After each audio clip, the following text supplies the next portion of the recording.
যে মানুষটা তোমাকে প্রতিটা সেকেন্ড প্রতিটা মুহূর্ত আগলে রাখে, মিস করে, তোমাকে ছেড়ে থাকার কথা স্বপ্নেও ভাবতে পারে না, তার কাছে গোটা পৃথিবীটাই অন্ধকার হয়ে যায়, সেই তো তোমার কাছে আসল হওয়া উচিত।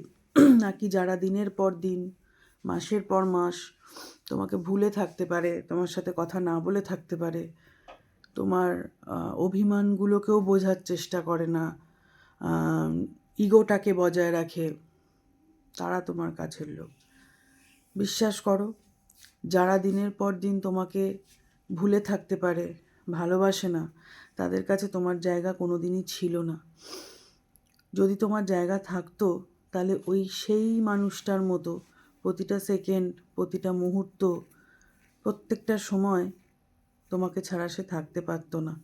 তোমাকে ছেড়ে তার থাকতে গেলে তার গোটা পৃথিবীটা মনে হতো অন্ধকার।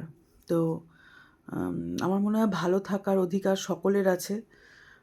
যার যেরকমভাবে ভালো লাগে, যার সাথে ভালো লাগে, যেটা করে ভালো লাগে সেটাই করো, এবং জীবন একটাই, জীবনটাকে উপভোগ করো।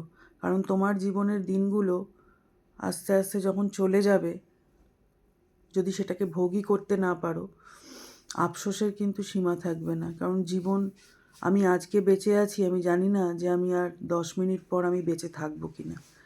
তাই পৃথিবী যখন তোমাকে থাকতে দিয়েছে, এই পৃথিবীতে জীবনের প্রত্যেকটা সেকেন্ড, প্রত্যেকটা মুহূর্ত ভালো করে বেছে নাও।